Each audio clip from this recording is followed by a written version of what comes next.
নমস্কার বন্ধুরা, কেমন আছেন? আশা করি সকলে ভালো আছেন। আমি এখন আপনাদের সাথে একটা জিনিস শেয়ার করব। সেটা হচ্ছে, দেখো, ভারতের জনসংখ্যা কি ধীরে ধীরে বৃদ্ধি হয়ে যাচ্ছে? ঠিক আছে, কথাটা কি শুনলেন, যে ভারতের জনসংখ্যা কি ধীরে ধীরে বৃদ্ধি হয়ে যাচ্ছে? হঠাৎ করে এরকম কথা আসলো কেন?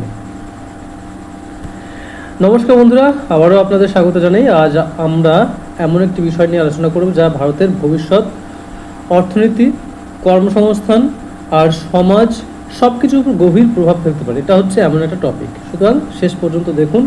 ভারতের জনসংখ্যা ধীরে ধীরে বৃদ্ধি হচ্ছে, এটা কিন্তু প্রশ্নচিহ্ন বটে, কিন্তু এটা খানিকটা সত্যও বটে। কেন, সেটা আমরা পরে বিশ্লেষণ করব। আজকের এই বিশাল যুব সংখ্যা কি ভবিষ্যতেও বজায় থাকবে? আর সবচেয়ে বড় প্রশ্ন হচ্ছে, ভারত কি ধনী হওয়ার আগেই বুড়ো হয়ে যাবে? তাহলে এই যে কয়েকটা প্রশ্ন করলাম, এই প্রশ্নগুলো শুনে কেমন মনে হচ্ছে? কী কী কোশ্চেন করলাম, যে ভারতের জনসংখ্যা কি ধীরে ধীরে বৃদ্ধি হয়ে যাচ্ছে, আজকের এই বিশাল যুব সংখ্যা কি ভবিষ্যতেও বজায় থাকবে, আর একটা কোশ্চেন, যে ভারত কি ধনী হওয়ার আগেই বুড়ো হয়ে যাবে। তাহলে এই জিনিসগুলো যদি আমি ব্যাখ্যা করি আস্তে আস্তে, তাহলে পুরো ব্যাপারটা ক্লিয়ার হয়ে যাবে।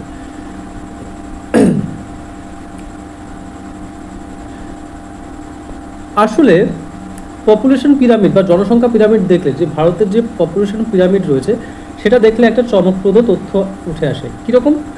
0 থেকে 9 বছর বয়সী শিশুদের সংখ্যা আগের তুলনায় কমে যাচ্ছে। বোঝা গেছে? মানে এটা কিন্তু সাংঘাতিক ব্যাপার, একটু ভালো করে খেয়াল করুন। যে 0 থেকে 9 বছর বয়সী শিশুদের সংখ্যা আগের তুলনায় কমে যাচ্ছে। এর অর্থ কি? এর অর্থ হচ্ছে ভারতে নতুন শিশু জন্মের হার ধীরে ধীরে কমছে। অর্থাৎ টোটাল যে ফার্টিলিটি রেট, যাকে আমরা বাংলায় বলবো মোট প্রজনন হার, ক্রমশ নিচের দিকে যাচ্ছে। তাহলে কি বুঝলেন? 0 থেকে 9 বছর বয়সী শিশুদের সংখ্যা আস্তে আস্তে কমছে। তাহলে শুধুমাত্র এটি একটি পরিসংখ্যান নয়, বরং ভারতের ভবিষ্যতের জন্য এটা গুরুত্বপূর্ণ সংকেত। পরিষ্কার কথা। কেন, সেটা আমরা আস্তে আস্তে আরও ডিসকাস করব। দেখুন, যে ভারতের যে সবচেয়ে বড় শক্তি কি? ভারতের সবচেয়ে বড় শক্তি হচ্ছে তার যুব জনসংখ্যা, অর্থাৎ যুব শক্তি, যুব জনসংখ্যা, ইউথ পপুলেশন। 15 থেকে 29 বছর বয়সী মানুষের সংখ্যা দেশে সবচেয়ে বেশি। কি বললাম? 15 থেকে 29 বছর বয়সী মানুষের সংখ্যা দেশে সবচেয়ে বেশি। আর ভারতের মোট জনসংখ্যার প্রায় 66%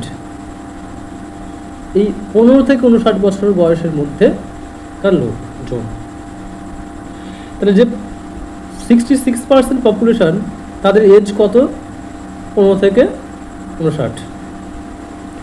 এই কারণে আজ ভারতের কাছে বিশ্বের সবচেয়ে বড় জনসংখ্যা রয়েছে, যুব জনসংখ্যা। কথা বোঝা গেছে? ভারতের কাছে বিশ্বের সবচেয়ে বড় যুব জনসংখ্যা রয়েছে। এবং এটাকে অর্থনীতির ভাষায় কি বলবেন?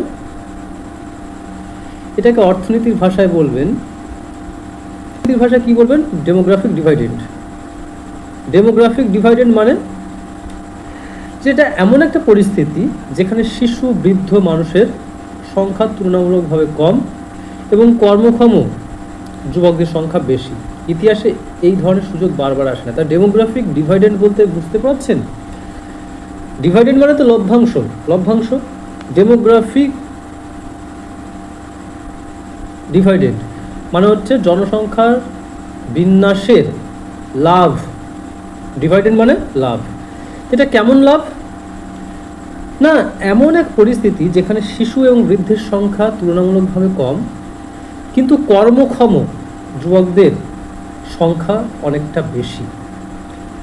ইতিহাসে এই ধরনের সুযোগ বারবার আসে না,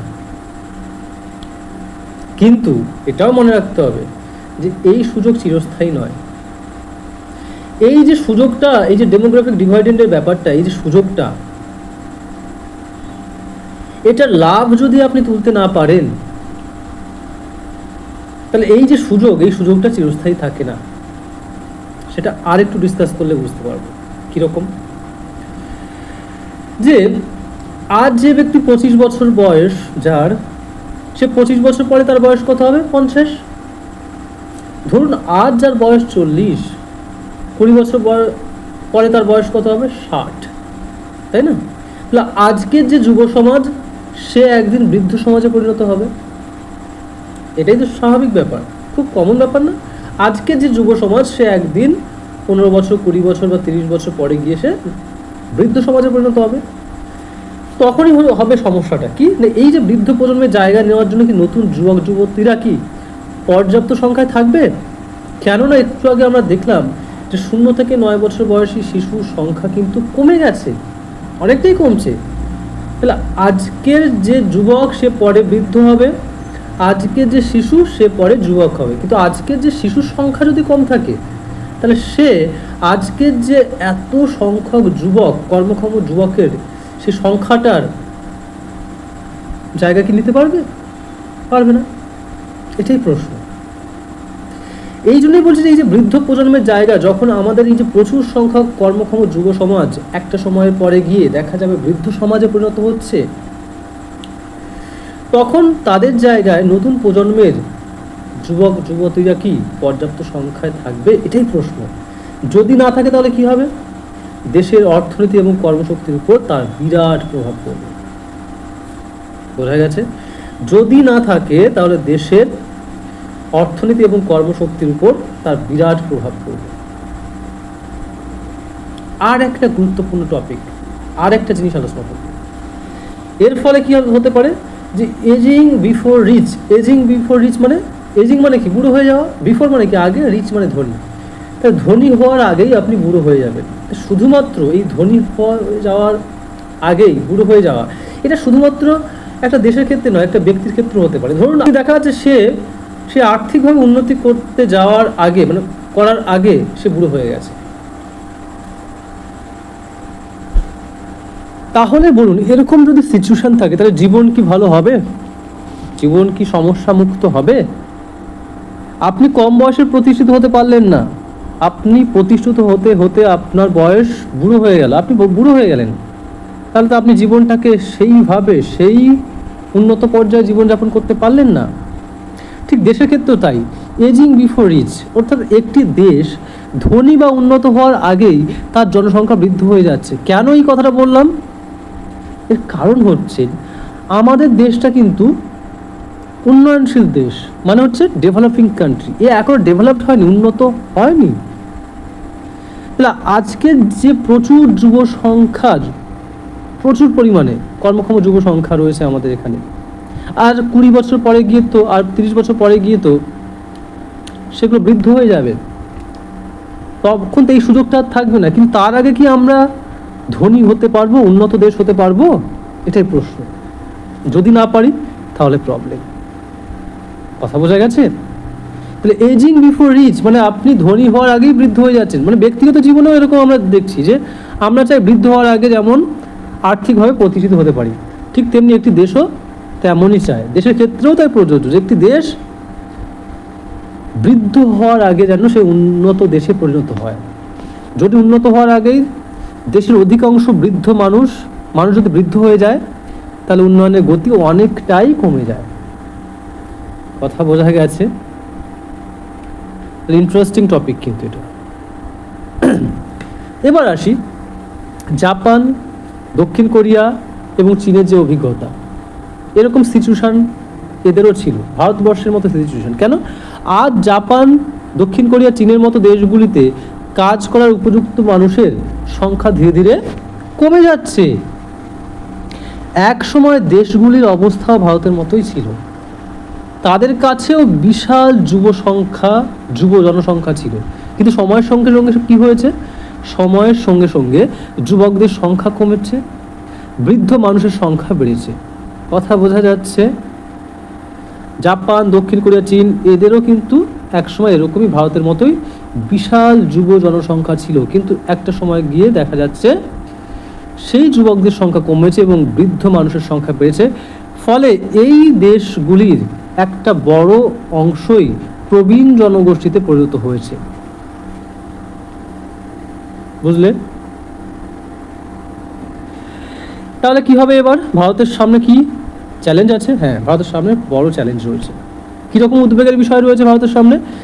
ভারতের কিছু কিছু রাজ্যে টোটাল ফার্টিলিটি রেট ইতিমধ্যেই ফিনল্যান্ড, নরওয়ে এবং আমেরিকার মতো উন্নত দেশগুলির থেকেও কমে গেছে। ভাবা যায়? অ্যালার্মিং সিচুয়েশন কিন্তু, যে ভারতের কিছু কিছু রাজ্যে টোটাল ফার্টিলিটি রেট ইতিমধ্যেই ফিনল্যান্ড, নরওয়ে এবং আমেরিকার মতো উন্নত দেশগুলির থেকেও কমে গেছে। অর্থাৎ ভবিষ্যতে কাজ করার উপযুক্ত মানুষের সংখ্যা কমে যাওয়ার আশঙ্কা তৈরি হয়েছে।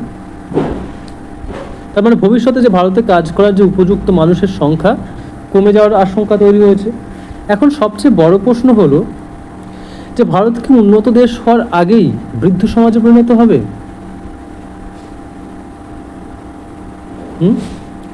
এটাই হচ্ছে বড় প্রশ্ন। নাকি বিশাল যুব জনসংখ্যা দেশের উন্নয়নকে নতুন উচ্চতায় পৌঁছে দেবে? এর উত্তরই নির্ধারণ করবে আগামী কয়েক দশকের ভারতের ভবিষ্যৎ। ভীষণ ভীষণ ইম্পর্টেন্ট জিনিস, যে ভারত উন্নত দেশ হওয়ার আগেই বৃদ্ধ সমাজে কি পরিণত হবে? যদি হয় তাহলে বিপদ, আর বৃদ্ধ হওয়ার আগে যদি উন্নত দেশে পরিণত হয় তাহলে তো ঠিক আছে। এরপরে আমি শেষে কিছু কথা বলবো, যে ভারতের যুব সংখ্যাই আজ আমাদের সবচেয়ে বড় শক্তি, এটা তো আমরা মানি, কিন্তু এই সুযোগ চিরকাল থাকবে না। কেন? যে আগামী কয়েক দশক ভারত কিভাবে এই যে ডেমোগ্রাফিক ডিভাইডেন্টকে কাজে লাগায় তার উপরই নির্ভর করবে ভারতের ভবিষ্যৎ। এই যে বললাম লভ্যাংশ, ডিভাইডেন্ট মানে লাভ, এই যে জনসংখ্যার যে বিন্যাস, যুব জনসংখ্যার যে বিশাল সংখ্যা, এর যে এটাকে যদি কাজে লাগাতে পারে তবে ভারতের ভবিষ্যৎ উজ্জ্বল হবে। আর যদি না হয়, আর যদি সেটা কাজে লাগাতে না পারে, তার আগেই যদি বৃদ্ধ হয়ে যায়, যদি উন্নত দেশে পরিণত হওয়ার আগেই দেশের জনসংখ্যা বৃদ্ধ হয়ে যায়, তাহলে কিন্তু অনেক সমস্যায় ভুগতে হবে। তো এই ছিল আজকে ব্যাপার। বন্ধুরা, আপনাদের মতামত কি জানাবেন কমেন্ট সেকশনে। ভারত কি ধনী হওয়ার আগেই বুড়ো হয়ে যাবে, নাকি বিশ্বের অন্যতম শক্তিশালী অর্থনীতিতে পরিণত হবে? অবশ্যই কমেন্ট করে জানাবেন। ভিডিওটি ভালো লাগলে অবশ্যই লাইক করুন, বন্ধুদের সঙ্গে শেয়ার করুন, আর এমন তথ্যভিত্তিক ভিডিও পেতে চ্যানেলটিকে সাবস্ক্রাইব করতে ভুলবেন না। ধন্যবাদ।